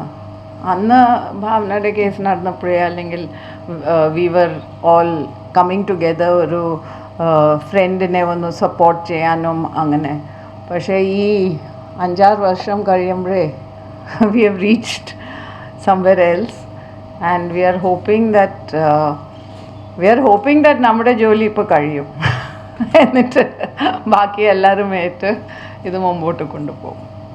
Thank you. ഇതൊരു വലിയ churning നടക്കുകയാണ്. ആ ചേണിങ്ങിനെ അവർ തുടങ്ങി വെച്ചു. ഇനി അത് മുന്നോട്ട് കൊണ്ടുപോകേണ്ടത് നമ്മുടെ ഇന്ന് ജീവിച്ചിരിക്കുന്ന സ്ത്രീകളുടെ, നമ്മുടെ തലമുറയുടെ ഒരു ചുമതലയാണ്. ആ ചുമതലയുടെ ഭാഗമായിട്ടാണ് നമ്മൾ ഇങ്ങനെ ഒരു പരിപാടി സംഘടിപ്പിക്കാൻ തന്നെ തീരുമാനിച്ചത്. നിരന്തരമായി അല്ലെങ്കിൽ ഇനി നീണ്ടു നിൽക്കുന്ന പല പല ഡിസ്കഷൻസും പല സെക്ഷനിൽ നിന്ന് നടക്കേണ്ടതുണ്ട്. ഇനി നമ്മളോട് സംസാരിക്കാനുള്ളത് സജിത മഠത്തിലാണ്. ഇവരെല്ലാവരും തന്നെ ഇപ്പം നമുക്ക് അറിയാം, മാസം തോറും നമ്മൾക്ക് ശമ്പളം കിട്ടുന്നു, അല്ലെങ്കിൽ നമ്മുടെ വരുമാനം ഇല്ലാതാകുന്ന ഒരു അവസ്ഥ എന്ന് പറയുന്നത് വളരെ ഷോക്കിംഗ് ആണ്. പക്ഷെ ആ അവസ്ഥയിലൂടെ കടന്നുപോയ കുറേ പേരെ WCCയിൽ നമുക്ക് കാണാൻ പറ്റി. അതിലെനിക്ക് ഏറ്റവും അടുത്ത് നിന്ന് അറിയുന്ന ഒരാളാണ് സജിത. ഇതിന് പുറകിൽ പോയത് കാരണം വ്യക്തി ജീവിതത്തിൽ അല്ലെങ്കിൽ അവനവൻ്റെ തൊഴിലിനെ തന്നെ സജിത അനുഭവിക്കേണ്ടി വന്ന തൊഴിലിൽ നേരിട്ട വെല്ലുവിളികൾ പോലും അടുത്തുനിന്ന് കാണുകയും നമ്മൾ എന്ത് ചെയ്യാൻ എന്ന് നമുക്ക് ഒന്നും ചെയ്യാൻ കഴിയുന്നില്ലല്ലോ എന്നുള്ള നിസ്സഹായതയോടുകൂടി നിന്ന നിമിഷങ്ങൾ എൻ്റെ ജീവിതത്തിൽ തന്നെ ഉണ്ടായിട്ടുണ്ട്. പക്ഷേ ഇതെല്ലാം തന്നെ നമുക്കെല്ലാം വേണ്ടിയാണ് ഇവരത് ചെയ്തത് എന്നുള്ളതാണ് ഏറ്റവും വലിയ ഒരു കൃതജ്ഞത നമുക്ക് തോന്നേണ്ടത്. അടുത്തത് സജിതയെ ക്ഷണിക്കുന്നു. ആദ്യം ഈ കളക്റ്റീവിന് ആദ്യം നന്ദി പറയുകയാണ്. കേരളത്തിൽ പലയിടത്തായി ഇത്തരം ഹേമ കമ്മിറ്റിയായിട്ട് ബന്ധപ്പെട്ടുള്ള ചർച്ചകൾ സ്ത്രീകൾ ഇനീഷ്യേറ്റ് ചെയ്യുന്നുണ്ട്. പല രീതിയിലുള്ള സപ്പോർട്ട് ഞങ്ങൾക്ക് ലഭിക്കുന്നുണ്ട്. അപ്പം അത് നൽകുന്ന ഒരു ധൈര്യം എന്ന് പറയുന്നത് ഞങ്ങൾക്ക് ചെറുതല്ല. ആ ധൈര്യത്തിലാണ് ഞങ്ങളിപ്പോൾ മുന്നോട്ട് പോകുന്നത്. പലപ്പോഴും നമ്മളിങ്ങനെ വീണു പോവും. ഒരു ദിവസവും ഞങ്ങൾക്ക് മറ്റൊരു ദിവസം പോലെയല്ല. എല്ലാ ദിവസവും പുതിയ പുതിയ ചാലഞ്ചാണ്. ഇന്ന് ഞങ്ങൾ ഫേസ് ചെയ്യുന്നത് വേറൊരു വലിയ ചാലഞ്ചാണ്. അപ്പം അതിൻ്റെ ഡീറ്റെയിൽസ് എനിക്ക് ഇവിടെ പറയാൻ പറ്റില്ല. പക്ഷേ അങ്ങനെ ഓരോ ദിവസവും ആ ചാലഞ്ചിലൂടെ കടന്ന് ഹേമ കമ്മിറ്റി റിപ്പോർട്ട് പുറത്ത് വന്നതിന് ശേഷം ഓരോ ദിവസവും അത്തരം ചാലഞ്ചിലൂടെ കടന്നു പോയിട്ട് തന്നെയാണ് ഞങ്ങൾ ഇവിടെ എത്തി നിൽക്കുന്നത്. അപ്പോൾ അതുകൊണ്ട് തന്നെ ഈ ഇത്തരം സപ്പോർട്ട് സിസ്റ്റം എന്ന് പറയുന്നത് ഞങ്ങളെ സംബന്ധിച്ചിടത്തോളം വളരെ വളരെ പ്രധാനപ്പെട്ടതാണ്. നിങ്ങൾക്ക് എല്ലാവർക്കും അറിയാം 2017 ഞങ്ങൾ മുഖ്യമന്ത്രിയെ കാണാൻ വേണ്ടി പോകുന്ന സമയത്ത് ഞങ്ങളുടെ കയ്യിലൊരു നിവേദനം ഉണ്ടായിരുന്നു. അപ്പോൾ ആ നിവേദനം ഞങ്ങൾ കുറേ വർക്ക് ചെയ്ത് കുറേ ഇരുന്ന് ചർച്ച ചെയ്തിട്ടൊക്കെയാണ് നമ്മൾ ഉണ്ടാക്കുന്നത്. അപ്പം അതിൽ എഴുതിയിട്ടുള്ള കാര്യങ്ങൾ എന്തെങ്കിലും ഒന്ന് സംഭവിച്ചാൽ ഞങ്ങൾക്ക് സന്തോഷമായിരുന്നു. അപ്പോൾ ഞങ്ങൾ അന്ന് പറഞ്ഞ ഒരു കാര്യം 2013 പോഷ് നിയമപ്രകാരം നമ്മളുടെ ഫിലിം പ്രൊഡക്ഷനിൽ IC വേണം എന്നുള്ളത്. പക്ഷെ ആ IC എങ്ങനെയായിരിക്കും ഫിലിം പ്രൊഡക്ഷനിൽ വർക്ക് ചെയ്യുക എന്നുള്ളതിനെക്കുറിച്ച് നമ്മൾ ഫിലിം ഫെറ്റേണിറ്റിയോട് സംസാരിക്കുമ്പം അങ്ങനെയൊന്നും സംഭവിക്കാനേ ഇൻഡസ്ട്രിയിൽ അത് പോസിബിളേ അല്ല എന്നാണ് പറഞ്ഞിട്ടുണ്ടായിരുന്നത്. പക്ഷെ ഇന്ന് എനിക്ക് ഇവിടെ നിൽക്കുമ്പം ഭയങ്കര സന്തോഷം തോന്നുന്ന കാര്യം ഫെഫ്കയുടെ ഒരു പ്ലാൻ ഓഫ് ആക്ഷൻ വന്നിട്ടുണ്ട്. അവർ വളരെ ഗൗരവമായി ICയുടെ പ്ലാനിങ്ങിനെ കുറിച്ചിട്ട് നമ്മൾ എന്താണോ പറഞ്ഞുകൊണ്ടിരുന്നത് ഈ കാലം അത്രയും അത് കൃത്യമായിട്ട് എങ്ങനെ ചെയ്യണം എന്നുള്ളൊരു പ്ലാൻ ഓഫ് ആക്ഷൻ അവർ ഉണ്ടാക്കിയിരിക്കുകയാണ്. അപ്പം അതൊരു ഭയങ്കര സന്തോഷം തോന്നി. കാരണം വെച്ചാൽ ഞങ്ങൾക്കൊരു മോണിറ്ററിങ് കമ്മിറ്റി ഉണ്ട്. അതിന് മുന്നേ പറയേണ്ടത് 2013 ഇത് നിയമം വന്നെങ്കിലും ഫിലിം ഇൻഡസ്ട്രിയിൽ അത് ഒരിടത്തും പ്രാബല്യത്തിലുണ്ടായിരുന്നില്ല. നമ്മൾ മുഖ്യമന്ത്രിയെ പോയി കാണുന്നു, നമ്മളിത് പറയുന്നുണ്ട്, അത് സംഭവിക്കുന്നില്ല. പക്ഷെ അന്ന് ഞങ്ങൾ പോയി സംസാരിച്ച നിവേദനത്തിൽ ഒരു കാര്യം പറഞ്ഞത് അന്ന് അപ്പം തന്നെ നടപ്പില്ല. 2 കാര്യങ്ങൾ അപ്പോഴേക്കപ്പോൾ നടപ്പിലായി. അതിൽ ഒരു കാര്യം എന്ന് പറയുന്നത് ഒരു പഠനം വേണം, ഞങ്ങളെ ഇൻഡസ്ട്രിയെക്കുറിച്ച് ഒരു പഠനം വേണം എന്ന് മുഖ്യമന്ത്രിയോട് പറഞ്ഞതിൻ്റെ തുടർച്ചയായിട്ടാണ് ഹേമ കമ്മിറ്റി രൂപീകരിക്കുന്നത്. ഉടനെ തന്നെ രൂപീകരിക്കപ്പെട്ടു. വളരെ ഗൗരവമായിട്ടുള്ള പഠനം നടത്തി. നമ്മൾ 4 വർഷം അത് സൂക്ഷിച്ചു വെച്ചു. കാരണം വെച്ചാൽ ഈ പഠനം എന്ന് പറയുന്നത് ഒരു വലിയ പണി തന്നെയായിരുന്നു. ഹേമ കമ്മീഷൻ്റെ നല്ല പണി അവർ എടുത്തിട്ടുണ്ട്. അതിന് എന്തെല്ലാം പ്രശ്നങ്ങളുണ്ടായിരുന്നു, ആ റിപ്പോർട്ടിന് എന്തെല്ലാം പ്രോബ്ലംസ് ഉണ്ടായെങ്കിൽ പോലും വലിയൊരു പഠനമാണത്. തീർച്ചയായിട്ടും വായിക്കേണ്ട, ഈ രംഗത്ത് പണിയെടുക്കുന്ന എല്ലാവരും വായിച്ചിരിക്കേണ്ട പഠനം തന്നെയാണ്. ആ പഠനത്തിൽ അവർ മുന്നോട്ട് വയ്ക്കുന്ന കാര്യങ്ങൾ കൃത്യമായിട്ട് ഇൻഡസ്ട്രിക്കകത്ത് സ്ത്രീകൾ അനുഭവിക്കുന്ന പ്രശ്നങ്ങൾ ഒരുവിധം എല്ലാ കാര്യങ്ങളും പറയുന്നുണ്ട്. സിസ്റ്റമാറ്റിക് ചേഞ്ചസിനെ കുറിച്ച് പറയുന്നുണ്ട്, ആറ്റിറ്റ്യൂഡൽ ചേഞ്ചസിനെ കുറിച്ചിട്ട് പറയുന്നുണ്ട്, എല്ലാം അവർ കൃത്യമായിട്ട് പറയുന്നുണ്ട്. അപ്പം അങ്ങനെ പറഞ്ഞൊരു റിപ്പോർട്ട് പുറത്തു വരാൻ വീണ്ടും നമുക്കൊരു 4.5 വർഷം നമ്മൾ കാത്തിരിക്കേണ്ടി വന്നു. അതേ സമയത്ത് തന്നെയാണ് WCC ഈ പോഷ് നിയമം പ്രകാരമുള്ള IC ഇൻഡസ്ട്രിയിൽ കൊണ്ടുവരാൻ വേണ്ടിയിട്ട് നമ്മൾ ഹൈക്കോടതിയിലേക്ക് പോകുന്നത്. അപ്പം നമ്മളുടെ കയ്യിൽ നിന്ന് കാശ് എടുത്ത് ചില WCC സംബന്ധിച്ചുള്ള ഫണ്ടൊന്നുമില്ല. നമ്മുടെ കയ്യിൽ നിന്ന് കാശ് എടുത്തിട്ടാണ് നമ്മൾ ഈ 2 വർഷം ലീഗൽ ഫൈറ്റ് ചെയ്ത് അവസാനം അതിൻ്റെ കൂടെ വനിതാ കമ്മീഷനും കക്ഷി ചേരുന്നു. ആ സമയത്തൊക്കെ ഇൻഡസ്ട്രിയിൽ ഞങ്ങൾ എല്ലാവരോടും ആവശ്യപ്പെടുന്നുണ്ട്, ഒരൊറ്റ ഓർഗനൈസേഷൻ പോലും ഞങ്ങളെ കൂടെ നിൽക്കുന്നില്ല, കക്ഷി ചേരാൻ നിൽക്കുന്നില്ല. കാരണം അവർ ആ സമയത്ത് വിചാരിച്ചിരുന്നത് ഇത് പോസിബിളേ അല്ല എന്നുള്ളതാണ്. അവർ വിചാരിക്കുന്നത് അതെങ്ങനെയാണ് നടപ്പിലാവുക, അതൊന്നും നടപ്പിലാവാൻ യാതൊരു സാധ്യതയും ഇല്ല. എങ്ങനെയാണ്, പല സ്ഥലത്തല്ലേ ലൊക്കേഷൻ, അപ്പോൾ എങ്ങനെയാണ് IC നടപ്പിലാവുക, ഒരു ഓഫീസിൻ്റെ അകത്തല്ലേ അത് നടപ്പിലാവുള്ളൂ എന്ന ചോദ്യങ്ങളാണ്. അവർ വളരെ കൺഫ്യൂസ്ഡാണ്. സ്വാഭാവികമായിട്ടും ഒരു പുതിയ കാര്യം വരുമ്പം കൺഫ്യൂസ്ഡ് ആവും. പക്ഷെ ഓപ്പൺനെസ് കാണിക്കേണ്ടതുണ്ട്. ആ ഓപ്പൺനെസ് കാണിച്ചില്ല. ഈ ഒരു പുതിയ കാര്യത്തിന് എടുക്കാനുള്ള ഓപ്പൺനെസ് ഇൻഡസ്ട്രിയുടെ ഭാഗത്തുനിന്ന് ഉണ്ടായിരുന്നില്ല. അങ്ങനെ IC വേണമെന്നുള്ള തീരുമാനമുണ്ടായി. ഞങ്ങൾ വിജയിച്ചു ആ കേസിൽ. പിന്നെ വനിതാ കമ്മീഷൻ്റെ നേതൃത്വത്തിൽ ഞങ്ങൾക്കൊരു മോണിറ്ററിംഗ് കമ്മിറ്റി ഉണ്ടാക്കി. അതിൻ്റെ പണികളൊക്കെ നടക്കുവാണ്. അപ്പം പിന്നെ പെട്ടെന്ന് 2 വർഷം കൊണ്ട് ഞങ്ങൾക്ക് മനസ്സിലായി ഇത് സംഭവിക്കുന്നുണ്ട്. എല്ലായിടത്തും പ്രൊഡക്ഷനിൽ IC ഉണ്ട്. പക്ഷേ ഒരാൾക്ക് പോലും അറിയുന്നുണ്ടാവില്ല ഈ IC ഉള്ള കാര്യം. ഞാൻ ആ കമ്മിറ്റിയിൽ ഉണ്ടെങ്കിൽ പോലും എൻ്റെ പേര് ചിലപ്പോൾ ഒരു കമ്മിറ്റിയിലുണ്ടാവും, പക്ഷെ ഞാൻ അറിയണമെന്നില്ല ആ കമ്മിറ്റിയിൽ ഞാനുണ്ട് എന്നുള്ളത്. അതേപോലെ തന്നെ പ്രൊഡക്ഷനിലുള്ള ഒരാൾക്കും അറിയണമെന്നില്ല അങ്ങനത്തെ ഒരു IC ഉണ്ട്, ഇതിൽ കംപ്ലയിൻറ്റ് ചെയ്യാം. എന്തെല്ലാം കാര്യങ്ങൾക്കാണ് IC ഉണ്ടാവുക? ഓക്കെ, എന്തൊക്കെ കാര്യങ്ങൾക്കാണ് ICയിൽ നമ്മൾ കംപ്ലയിൻറ്റ് ചെയ്യേണ്ടത് എന്നതിനെ പറ്റിയിട്ടുള്ള ഒരു ജെൻഡർ സെൻസിറ്റിവിറ്റി, അല്ലെങ്കിൽ അത്തരം വർക്ക്ഷോപ്പുകളിലൂടെയൊക്കെ അവർ കടന്നു പോകണമല്ലോ. അത്തരം കാര്യങ്ങളൊന്നും സംഭവിച്ചില്ല. അപ്പോൾ രേഖകളിലുണ്ട്, ദേ ആർ വെരി ഹാപ്പി. അപ്പോൾ ഹേമ കമ്മിറ്റിയുടെ റിപ്പോർട്ട് വന്ന സമയത്ത് ഈ ഓർഗനൈസേഷൻസൊക്കെ ഈ കമ്മിറ്റിക്കൊന്നും വരാറേ ഇല്ലാത്ത, അമ്മയിൽ നിന്നും ഫെഫ്കയിൽ നിന്നുമൊക്കെയുള്ള ആളുകൾ ആ കമ്മിറ്റിക്ക് വരാറ് പോലുമില്ല. പക്ഷേ അവരെല്ലാവരും വളരെ കൃത്യമായിട്ട് പറയുണ്ടായി, നോക്കൂ ഇൻഡസ്ട്രിയിൽ IC ഉണ്ട്, അതുകൊണ്ട് ഒരു പ്രശ്നവുമില്ല. IC ഉള്ളത് കൊണ്ട് പിന്നെ ഈ പ്രശ്നങ്ങൾ, ഈ സ്ത്രീകളുടെ പ്രശ്നങ്ങളൊക്കെ പറയുന്നത് വെറുതെയാണ്. ഞങ്ങൾ കൃത്യമായിട്ട് അത് പരിപാലിച്ച് മുന്നോട്ട് കൊണ്ടുപോകുന്നുണ്ടെന്ന്. പക്ഷേ ഇന്നത്തെ പ്ലാൻ ഓഫ് ആക്ഷൻ വന്നപ്പോഴാണ് എനിക്ക് മനസ്സിലായത് റിയലായിട്ടും IC എങ്ങനെ നടപ്പിലാക്കാം എന്നുള്ളതിൻ്റെ ഒരു പ്രോപ്പർ പ്ലാനിങ് ആണ് അവർ വെച്ചിട്ടുള്ളത്. ഭയങ്കര സന്തോഷം തോന്നി അത് കണ്ട സമയത്ത്. അപ്പോൾ അത് പോസിബിളാണ്, ഇൻഡസ്ട്രി മാറുന്നുണ്ട് എന്നുള്ളതിൻ്റെ ഒരു വലിയ തെളിവാണ് എന്നെ സംബന്ധിച്ചിടത്തോളം ആ പ്ലാൻ ഓഫ് ആക്ഷൻ. അത് എത്രമാത്രം നടപ്പിലാവുമെന്നൊന്നും നമുക്കറിയില്ല, പക്ഷെ എന്നാലും അവരുടെ മനസ്സിൽ ആ ചിത്രം തെളിഞ്ഞു വന്നിട്ടുണ്ട്. അതൊരു വലിയ കാര്യമാണ്. ചന്ദ്രമതി ടീച്ചർ സംസാരിക്കുന്ന സമയത്ത് വേജസിനെ കുറിച്ചും കോൺട്രാക്റ്റിനെ കുറിച്ചും പറഞ്ഞു. നമ്മളിത് ആദ്യം മുതലേ ആവശ്യപ്പെടുന്നൊരു കാര്യമാണ്. കോൺട്രാക്റ്റ് പ്രൊഡ്യൂസേഴ്സ് അസോസിയേഷന് കൃത്യമായിട്ടുള്ള പ്ലാൻ ഉണ്ട് കോൺട്രാക്റ്റിനെ കുറിച്ചിട്ട്. അതായത് 1 ലക്ഷത്തിൻ്റെ മുകളിൽ കാശ് കിട്ടുന്ന റെമ്യൂണറേഷൻ വാങ്ങുന്നവർ പിന്നെ എന്താ പറയുക, സ്റ്റാമ്പ് പേപ്പറിൽ സൈൻ ചെയ്യണമെന്നും അല്ലാത്തവർ കവറിംഗ് ലെറ്ററിൽ സൈൻ ചെയ്യണമെന്നുമാണ് അവരുടെ രേഖകളിൽ കാണാൻ പറ്റുന്നത്. പക്ഷേ ഞാൻ ഇന്ന് വരെ സൈൻ ചെയ്തിട്ടുള്ള കോൺട്രാക്റ്റ് എന്ന് പറയുന്നത് ഒരു 3 സിനിമകളിലെത്തിയോ ഞാൻ കോൺട്രാക്റ്റ് സൈൻ ചെയ്തിട്ടുണ്ടാവും. അത് ഞാൻ പ്രധാനപ്പെട്ട വേഷം ചെയ്യുന്നത് കൊണ്ട് മാത്രമാണ് ആ കോൺട്രാക്റ്റ് ഞാൻ സൈൻ ചെയ്തത്. അല്ലെങ്കിൽ അങ്ങനത്തെ ഒരു കോൺട്രാക്റ്റിൻ്റെ പരിപാടിയേ ഇല്ല. നമ്മളെ വിളിക്കുന്നു, ചേച്ചി 5 ദിവസത്തെ വർക്ക് ഉണ്ട് കേട്ടോ, എല്ലാം ഓവർ ഫോണായിരിക്കും, ഒരു ടെക്സ്റ്റ് മെസ്സേജ് പോലും ചെയ്യിക്കില്ല, കാരണം ഒക്കെ രേഖയായി പോയാലോ എന്ന് വിചാരിച്ചിട്ട്. അപ്പോൾ ഫോൺ ചെയ്യും, 5 ദിവസം വർക്ക് ഉണ്ട് പറയും, ഇത്ര റെമ്യൂണറേഷൻ പറയും. അപ്പോൾ ഞാൻ പറയും എനിക്ക് ഇത്ര റെമ്യൂണറേഷൻ കിട്ടണം എന്ന് പറയും. അയ്യോ ചേച്ചി ഭയങ്കര സാമ്പത്തിക പ്രശ്നമാണ്, ഭയങ്കര ബഡ്ജറ്റ് ഇഷ്യൂസാണ്, അത് ഇത്രയായിട്ട് കുറയ്ക്കണം എന്ന് പറയും. അങ്ങനെ വഴക്കൊക്കെ അടിച്ച് ഒരുവിധം നമ്മളൊരു കൺസെൻസസിലെത്തും. 5 ദിവസത്തെ വർക്ക് ചിലപ്പോൾ 6 ദിവസമാവും, 7 ദിവസമാവും. അതിനനുസരിച്ച് റെമ്യൂണറേഷനൊന്നും കൂടില്ല. ഇനി റെമ്യൂണറേഷൻ ചോദിച്ചാൽ പ്രൊഡക്ഷൻ എന്ന് പറയുന്നത് എല്ലാ പ്രൊഡക്ഷനും ഒരുപോലെയല്ല. നല്ല ഗംഭീരമായിട്ട് വൃത്തിയായിട്ട് പ്രൊഡക്ഷൻ ചെയ്യുന്ന ആൾക്കാരുണ്ട്, കൃത്യമായിട്ട് പൈസ തരുന്നവരുണ്ട്. പക്ഷേ അല്ലാത്തതും വളരെയധികം ഉണ്ട്, വളരെയധികം ഉണ്ട്. ഒരു 50-50 അല്ലെങ്കിൽ 50യുടെ മുകളിൽ അങ്ങനെ അല്ലാതെ ചെയ്യുന്ന ആൾക്കാരാണ് പ്രൊഡക്ഷൻ. അപ്പോൾ എന്താ ചെയ്യുക വെച്ചാൽ നമ്മളോട് പറയും ഡബ്ബിങ്ങിൻ്റെ സമയത്ത് ആദ്യം ഒരു അഡ്വാൻസ് തരും, ബാക്കി ഡബ്ബിങ്ങിൻ്റെ സമയത്ത് തരാൻ പറയും.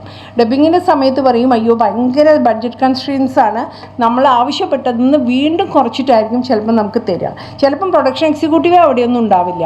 അപ്പം ചിലപ്പം നമുക്ക് കിട്ടിയില്ല എന്ന് വരും. പടം റിലീസ് ചെയ്തതിന് ശേഷം തരാമെന്ന് പറയും, പിന്നീട് ഒരിക്കലും നമ്മൾ അവരുമായിട്ട് യാതൊരു കണക്ഷൻ ഉണ്ടാവില്ല. നമ്മൾ കണ്ടിന്യൂസ്ലി വിളിച്ചുകൊണ്ടിരുന്നു കഴിഞ്ഞാൽ പിന്നെ നമ്മൾ ശല്യക്കാരിയാവും, നമുക്ക് ആ വർക്കുകളില്ലാതെയാവും. അപ്പം നിങ്ങളൊക്കെ തന്നെ ഏതെങ്കിലും രീതിയിൽ ജോലികൾ ചെയ്യുന്ന സമയത്ത് ഒരു കോൺട്രാക്റ്റ് എന്നുള്ളത് ബേസിക്കായിട്ടുള്ള കാര്യമെന്നുള്ളത് തൊഴിലെടുക്കുന്ന എല്ലാവർക്കും അറിയുന്ന കാര്യമാണ്. അങ്ങനെ ഒരു കാര്യം ചോദിക്കാൻ പോലും സ്പേസ് ഇല്ലാത്തൊരു തൊഴിലിടത്തിനെ കുറിച്ച് നിങ്ങൾ ആലോചിച്ച് നോക്കൂ. ചോദിക്കുന്നത് മോശമാണ്, ചോദിച്ചു കഴിഞ്ഞാൽ നിങ്ങൾക്ക് ജോലി ഉണ്ടാവില്ല.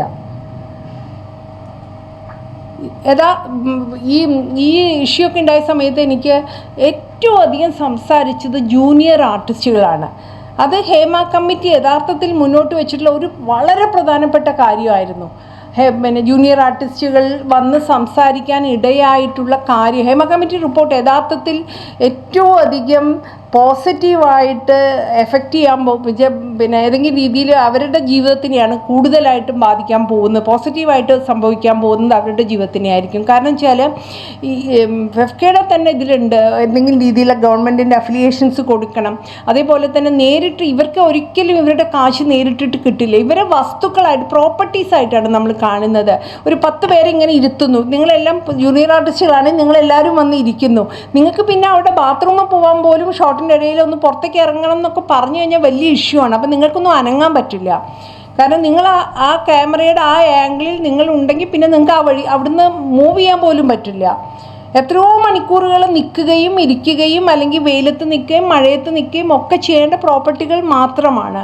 നിങ്ങളൊരു ഹ്യൂമൻ ബീയിങ്സ് ആയിട്ട് പോലും കാണണമെന്നില്ല. നിങ്ങളുടെ ടോയ്ലറ്റ് സൗകര്യങ്ങൾ, നിങ്ങളുടെ വസ്ത്രം മാറ്റാനുള്ള കാര്യങ്ങളൊന്നും ആരുടെയും കൺസേൺസ് അല്ല, പ്രൊഡക്ഷൻ്റെ കൺസേൺസ് അല്ല. കാരണം പ്രൊഡക്ഷൻ അല്ല അവരൊന്നും തന്നെ പിന്നെ എന്താ പറയുക നിയന്ത്രിക്കുന്നത്, അല്ലെങ്കിൽ അവരല്ല ഇവരെ ക്ഷണിക്കുന്നത്, ഈ പ്രൊഡക്ഷനിലേക്ക് വിളിക്കുന്നത്. അപ്പം ഇത് സംബന്ധിച്ചിട്ടുള്ള ധാരാളം ഡിസ്കഷൻസ് ഇപ്പം സംഭവിക്കുന്നുണ്ട്. അപ്പോൾ അതുകൊണ്ട് തന്നെ ഇനി അവരെ ഒഴിവാക്കാൻ പറ്റില്ല. ഏറ്റവും അധികം സെക്ഷൽ അഡ്വാൻസസ് ഉണ്ടാവുന്നത് അവർക്ക് നേരെയാണ്. അപ്പം അതൊന്നും തന്നെ അവർക്ക് പുറത്ത് പറയാൻ വേണ്ടി പോലും പറ്റില്ല. ഇപ്പോൾ ഇന്നലെയൊക്കെ സെറ്റിൽ വെച്ചിട്ട് ഒരു നടനെ കുറിച്ചിട്ട് നമുക്ക് അറിയപ്പെടുന്ന വളരെ പ്രസിദ്ധനായ നടനെ കുറിച്ചിട്ടുള്ള ചില ഡിസ്കഷൻസിൽ ഈ ജൂനിയർ ആർട്ടിസ്റ്റുമായിട്ട് ബന്ധപ്പെട്ട കാര്യങ്ങളൊക്കെ പറയുന്നു. അയാൾ ഒരു ജൂനിയർ ആർട്ടിസ്റ്റിനെ കണ്ടാൽ അപ്പോൾ പറയും എനിക്ക് വേണം എന്ന് പറയും, പിന്നെ അതാവും എന്നൊക്കെ പറഞ്ഞിട്ട്. അപ്പം ഞാനിങ്ങനെ വിചാരിക്കുകയാണ്, എന്തൊരു കൂളായിട്ടായിരുന്നു പണ്ട് ഇത്തരം കാര്യങ്ങളൊക്കെ ആലോചിക്കുകയും പറയുകയും ചെയ്തുകൊണ്ടിരുന്നത്. പക്ഷെ ഇപ്പം എന്തായാലും ഹേമ കമ്മിറ്റി റിപ്പോർട്ട് വന്നതുകൊണ്ട് ഞാൻ വിചാരിക്കുന്ന ഒരു പ്രധാനപ്പെട്ട കാര്യം എന്ന് പറയുന്നത് നോർമലൈസ് ചെയ്യുന്ന കാര്യത്തിനെ ബ്രേക്ക് ചെയ്തു എന്നുള്ളതാണ്. ഇനി കാര്യങ്ങൾ ഇവിടെ എങ്ങനെയൊക്കെ നടക്കുള്ളൂ, ഈ ഇൻഡസ്ട്രി ഇങ്ങനെയാണ്, അത് പെണ്ണുങ്ങളും കൂടി അതിനുവേണ്ടി നിൽക്കുന്നതുകൊണ്ട് കൊണ്ടല്ലേ. ഇപ്പം ഇന്നൊരു പ്രൊഡക്ഷൻ്റെ ആൾ പറഞ്ഞു, എനിക്കൊരു മെസ്സേജ് വന്നു ഒരു പെൺകുട്ടിയുടെ, വേണമെങ്കിൽ അഡ്ജസ്റ്റ്മെൻറ്റും തയ്യാറാണ് എന്ന് പറഞ്ഞിട്ട്. ഇപ്പോൾ പെൺകുട്ടികൾ അങ്ങനെ പറയുന്നില്ലേ, പെൺകുട്ടികളുടെ ഭാഗത്തല്ലേ കുഴപ്പം എന്ന്. ഇതാണ് നോർമൽ എന്ന് വിചാരിച്ചു കഴിഞ്ഞാൽ സർവൈവലിന് വേണ്ടി എല്ലാ മനുഷ്യരും ചെയ്യുന്ന കാര്യമേ ആ പെൺകുട്ടിയും ചെയ്യുന്നുള്ളൂ. കാരണം ഇതാണ് നോർമൽ. ഇവിടുത്തെ ആ നോർമാലിറ്റീനെ ബ്രേക്ക് ചെയ്യുന്ന ഒരു കാര്യം തന്നെയായിരുന്നു ഹേമ കമ്മിറ്റി റിപ്പോർട്ടിലൂടെ സംഭവിക്കുന്നത്. ഇനി ഒരിക്കലും അത് നോർമലല്ല, അതിലൊരു പ്രോബ്ലം ഉണ്ട്. ആ പ്രോബ്ലം ചോദ്യം ചെയ്യാൻ പറ്റുന്ന കാര്യമാണ്. എന്ന് സംഭവിച്ചു എന്നുള്ളതാണ് എന്നെ സംബന്ധിച്ചിടത്തോളം ഹേമ കമ്മിറ്റി മുന്നോട്ട് വെച്ചിട്ടുള്ള വലിയ കാര്യം എന്ന് പറയുന്നത്. ഹേമ കമ്മിറ്റി റിപ്പോർട്ട് യഥാർത്ഥത്തിൽ കേരളത്തിനെ മാത്രമല്ല മാറ്റുന്നത്. ഹേമ കമ്മിറ്റി റിപ്പോർട്ട് മാറ്റുന്നത് ഇന്ത്യയിലെ ഗൗരവമായിട്ട് സിനിമ ചെയ്യുന്ന എല്ലാ സംസ്ഥാനങ്ങളിലും മാറ്റങ്ങൾ ഉണ്ടാക്കുന്നതിന് ഉതകുന്നതാണ്. എനിക്കറിയില്ല അതിൻ്റെ എഫക്റ്റ് എങ്ങനെയായിരിക്കുന്നത്. കാരണം കേരളത്തിൽ പോലും ഇത്രയും ഗൗരവപ്പെട്ട ഒരു പഠനത്തിനെ 4 വർഷം നമുക്ക് മുന്നോട്ട് കൊണ്ടുപോകാൻ പറ്റാതെ എന്ത് ചെയ്യണമെന്ന് അറിയാതെ നമുക്ക് വെക്കേണ്ടി വന്നു. അപ്പം അവിടെയൊക്കെ തന്നെ ഈ റിപ്പോർട്ട് ഇതുപോലെയുള്ള കമ്മിറ്റികളൊക്കെ വന്നു കഴിഞ്ഞാൽ ആ സൊസൈറ്റി അതിന് പാകപ്പെട്ടിട്ടുണ്ടോ, ആ സൊസൈറ്റി എങ്ങനെയായിരിക്കും ഈ കാര്യങ്ങൾ മുന്നോട്ട് കൊണ്ടുപോകാൻ നമുക്ക് അറിയില്ല.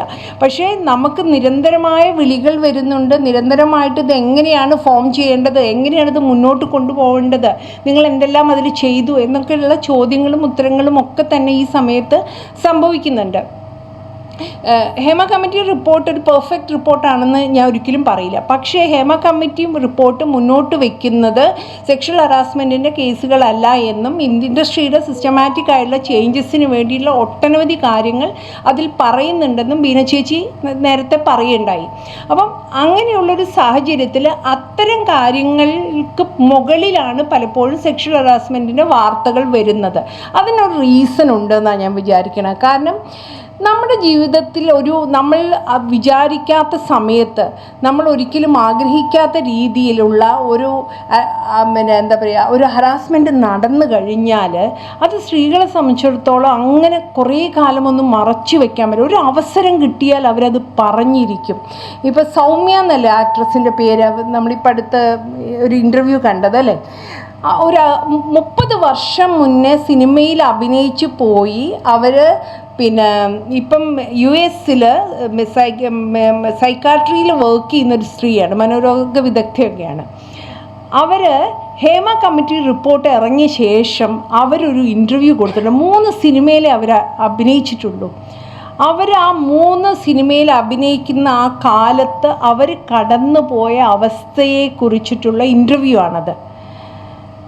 സത്യം പറഞ്ഞത് അന്ന് ഞങ്ങളെല്ലാവരും അത് കണ്ട എല്ലാവരും, നിങ്ങൾ കണ്ടിട്ടുണ്ടോയെന്ന് എനിക്കറിയില്ല, ഡിസ്റ്റർബ്ഡ് ആയി. അന്ന് രാത്രി ഉറങ്ങാൻ പറ്റിയില്ല. കാരണം എന്താ വെച്ചാൽ 30 വർഷം കഴിഞ്ഞിട്ടും ആ സ്ത്രീ കടന്നു പോകുന്ന ട്രോമ അവർ പറയുമ്പം അവർ ഭയങ്കരമായിട്ട് തകർന്നു പോവുകയും ഒക്കെ ചെയ്തുകൊണ്ടാണ് അവർ പറയുന്നത്. അവർക്ക് ഒരാഗ്രഹവും ഇല്ല അവരാരെയാണോ സൂചിപ്പിച്ചത് എന്നുള്ളവരുടെ പേര് പറയുക എന്നുള്ളത് അവരുടെ താല്പര്യമേ അല്ല. അതല്ല അവരുടെ ആവശ്യം. അവർക്ക് പറയാനുള്ളത് ഇത് ഇങ്ങനെയുള്ളൊരു ട്രോമയിലൂടെ ഞാൻ കടന്നുപോയി, നീ അവിടെ പോയത് കൊണ്ടല്ലേ, നിനക്ക് അവിടുന്ന് ഓടിപ്പോരാമായിരുന്നില്ലേ, നീ എന്തിനാ വീണ്ടും വീണ്ടും പിന്നെ ആ വീട്ടിലേക്ക് പോയത് എന്നൊക്കെ ചോദിക്കുന്ന ആളുകൾക്ക് മുന്നിൽ എന്തുകൊണ്ടാണ് ഒരു സ്ത്രീ അങ്ങനെ ചെയ്യേണ്ടി വരുന്നത് എന്നതിനെ കുറിച്ചിട്ടാണ് അവർ സംസാരിക്കുന്നത്. ഇപ്പം അവർക്കത് സംസാരിക്കാനുള്ളൊരു പൊസിഷൻ ആയതുകൊണ്ടാണ് അവർക്കത് കുറച്ചും കൂടി ഡിറ്റാച്ച്ഡ് ആയിട്ട് നിന്നിട്ട് ആ കാര്യങ്ങൾ പറയാൻ പറ്റുന്നത്.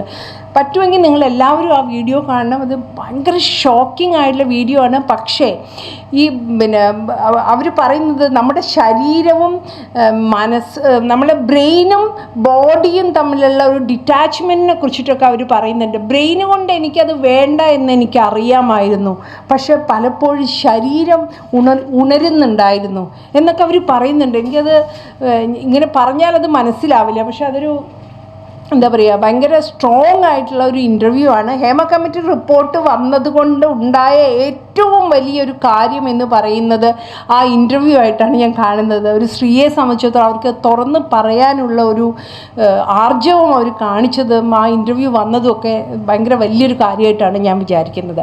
ഇനി വേറൊരു പ്രധാനപ്പെട്ട കാര്യം കൂടി പറഞ്ഞിട്ട് ഞാൻ നിർത്താം. ഈ ഒരു ജേർണി എന്ന് പറഞ്ഞാൽ 2017 തുടങ്ങിയ പണിയാണിത്.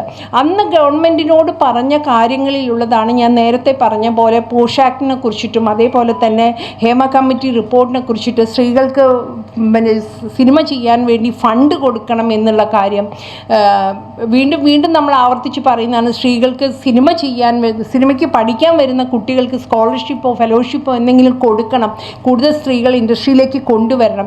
ഇതേ കാര്യങ്ങളൊക്കെ തന്നെയാണ് ഇപ്രാവശ്യവും ഞങ്ങൾ വീണ്ടും മുഖ്യമന്ത്രിയുടെ അടുത്ത് പറയേണ്ടി വന്നത്. കാരണം എന്താ വെച്ചാൽ ഹേമ കമ്മിറ്റി റിപ്പോർട്ട് വന്നു, അതുമായി ബന്ധപ്പെട്ടുള്ള കോടതിയിലുമൊക്കെ ആയിട്ട് ധാരാളം ചർച്ചകൾ നടക്കുന്നുണ്ട്. അത് എങ്ങനെ കൊണ്ടുപോകണം, ലീഗലിയൊക്കെ എങ്ങനെ കൊണ്ടുപോകണം എന്നുള്ളത്. അതിൽ പങ്കെടുത്ത എല്ലാവരും ഈ ഇൻഡസ്ട്രിയെ മാറ്റണമെന്ന് ആഗ്രഹിച്ചു കൊണ്ടുവന്നവരാണ്, അവിടെ വന്ന് സംസാരിച്ചവരാണ്.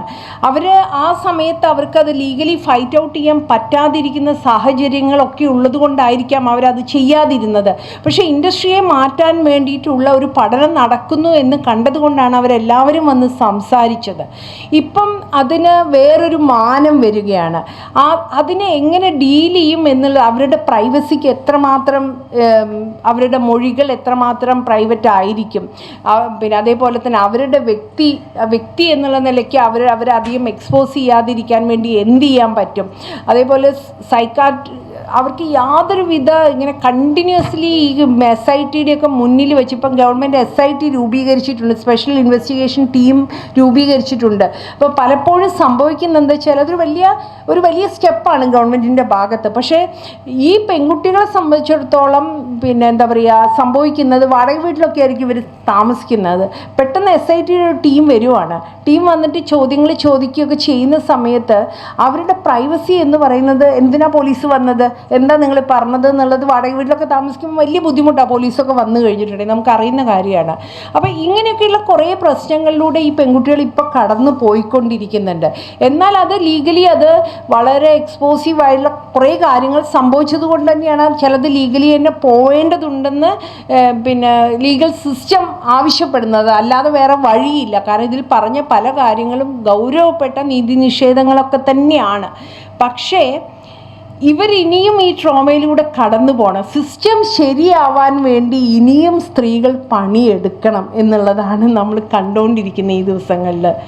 അതിൻ്റെ ഒരു ഭയങ്കരമായിട്ടുള്ളൊരു ക്രൈസിസിലൂടെയാണ് ഈ ദിവസങ്ങളിൽ ഞങ്ങൾ കടന്നു പോകുന്നത്. ഈ പെൺകുട്ടികൾ ഇനിയും അവർ കടന്നുപോയ ട്രോമയെക്കുറിച്ച് പറഞ്ഞുകൊണ്ടിരുന്നാൽ മാത്രമേ ഈ സിസ്റ്റം മാറുള്ളൂ എന്നുള്ളൊരവസ്ഥയാണ്. എത്രയോ വർഷങ്ങൾ ലീഗൽ ഫൈറ്റിലേക്ക് പോവാനുള്ള സാധ്യതയുള്ള ഒരവസ്ഥയാണ് ഇപ്പോൾ ഉള്ളത്. പക്ഷേ എന്നാലും അവരെല്ലാം വളരെ സ്ട്രോങ് ആയിട്ടുള്ള പിള്ളേരാണ്. അവരെല്ലാവരും എനിക്ക് ഉറപ്പാണ് ഈ അവസ്ഥയിലൂടെ കടന്നു പോകുമെന്നുള്ളത്. അവർക്ക് എന്തെല്ലാം രീതിയിലുള്ള സപ്പോർട്ട് സിസ്റ്റം നമുക്ക് കൊടുക്കാൻ പറ്റും, ഗവൺമെൻറ്റിൻ്റെ ഭാഗത്ത് നിന്ന് എന്തെല്ലാം സപ്പോർട്ട് സിസ്റ്റം കൊടുക്കാൻ പറ്റും എന്നതൊക്കെയാണ് നമ്മളുടെ പ്രധാനപ്പെട്ട കൺസേൺ ആയിട്ട് ഇപ്പം വന്നിട്ടുള്ളത്. ഇൻഡസ്ട്രിയിൽ മാറ്റങ്ങൾ വരുമോ എന്ന് ചോദിച്ചിട്ടുണ്ടെങ്കിൽ ഇതെല്ലാം കൂടി ചേർന്ന് ഇൻഡസ്ട്രിയിൽ മാറ്റങ്ങൾ ഉണ്ടാക്കാൻ പറ്റും എന്ന് തന്നെയാണ് വിചാരിക്കുന്നത്. പിന്നെ ചില ഓർഗനൈസേഷൻസ് എങ്കിലും കണ്ണ് തുറന്നിട്ടുണ്ട്. അമ്മയെ പോലെയൊക്കെയുള്ള അമ്മ എന്ന് പറയുന്ന AMMA എന്ന് പറയുന്ന ഓർഗനൈസേഷൻ കണ്ണ് തുറക്കുമോ നമുക്ക് അറിയില്ല, അതിലിപ്പോൾ കണ്ണടച്ചിരിക്കുവാണ്. ചില ഓർഗനൈസേഷൻസിന് കാര്യങ്ങളൊന്നും മനസ്സിലാവുന്നില്ല. കോൺട്രാക്റ്റിനെ കുറിച്ചിട്ട് ഒന്നും പറയാതെയാണ് പ്രൊഡ്യൂസേഴ്സ് അസോസിയേഷൻ അവരുടെ പ്രസ്താവന ഇറക്കിയിട്ടുണ്ടായിരുന്നത്. കോൺട്രാക്റ്റ് അവരുടെ ഡിസ്കഷനിലേ ഇല്ല. അവർ വേണമെങ്കിൽ പറഞ്ഞത് സൈബർ അറ്റാക്കിനെ കുറിച്ചിട്ട് എന്തെങ്കിലും വരികയാണെങ്കിൽ ഞങ്ങൾ ഗൗരവമായിട്ട് പരിശോധിക്കുന്നതാണെന്നൊക്കെയാണ് പറഞ്ഞിട്ടുള്ളത്. അപ്പം ഇതാണ് അവസ്ഥ എന്ന് പറയുന്നത്. അപ്പം പക്ഷേ എന്നാലും നമുക്ക് വലിയ പ്രതീക്ഷയുണ്ട്. നമ്മൾ വിചാരിക്കുന്ന ഇപ്പം ഞങ്ങൾക്കൊന്നും തൊഴിലില്ലാതെ ആവുമെങ്കിലും, ഞങ്ങളെപ്പോലുള്ള കുറേ മനുഷ്യരെ കാണുന്നത് തന്നെ ഭയങ്കര അസ്വസ്ഥതയാണെങ്കിൽ പോലും ഞങ്ങളുടെ വഴികൾ കണ്ടെത്തും. ഞങ്ങളുടേതായിട്ടുള്ള സിനിമകൾ ചെയ്യും, ഉറപ്പാണ്. ഞങ്ങളങ്ങനെ തോറ്റു കൊടുക്കാനൊന്നും എന്തായാലും നിശ്ചയിച്ചിട്ടില്ല. ഞങ്ങളുടെ വഴിയിൽ മുന്നോട്ട് പോവുക തന്നെ ചെയ്യും. പക്ഷേ ധാരാളം അടികൾ ഇനി ആദ്യം ഒരു ഹേമ കമ്മിറ്റി റിപ്പോർട്ട് വന്നപ്പോൾ ഭയങ്കരമായിട്ടുള്ളൊരു ഹൈപ്പ് ഉണ്ടായിരുന്നു. എല്ലാവരും അയ്യോ ഗംഭീരം, നിങ്ങൾ ഗംഭീര പണി ചെയ്തു എന്നൊക്കെ പറഞ്ഞു. പിറ്റേ ദിവസം രാവിലെ മുതൽ തെറി കേൾക്കാൻ തുടങ്ങി. പിന്നെ ഞങ്ങൾക്ക് തെറി കേൾക്കുന്നത് ഞങ്ങൾക്കൊരു പുത്തരിയേ അല്ല. ഞാൻ 2017 ശേഷമാണ് ഇത്രയും തെറി കേരളത്തിലുണ്ട് എന്നുള്ളത് മനസ്സിലാക്കിയത്. അത്രയും തെറികളൊക്കെ കേട്ടിട്ടുണ്ട്. പക്ഷേ ഉറപ്പാണ് ഒരു 10 ദിവസം കൊണ്ട് അല്ലെങ്കിൽ ഒരു 2 മാസം കൊണ്ട് ഈ സംഘടന ഇല്ലാതെയാവും എന്ന് പറഞ്ഞവർക്ക് മുന്നിൽ ഇത്രയും വരെ പോവാനും ഇത്രയും പണികൾ എടുക്കാനും ഞങ്ങൾക്ക് സാധിച്ചു എന്നുള്ളതിൽ ഞങ്ങൾക്ക് വളരെയധികം സന്തോഷമുണ്ട്. അത് നിങ്ങളൊക്കെ തന്നിട്ടുള്ള കരുത്ത് തന്നെയാണ്, നിങ്ങളുടെയൊക്കെ സപ്പോർട്ട് കൊണ്ട് തന്നെയാണ് നടന്നത്. Thank you so much.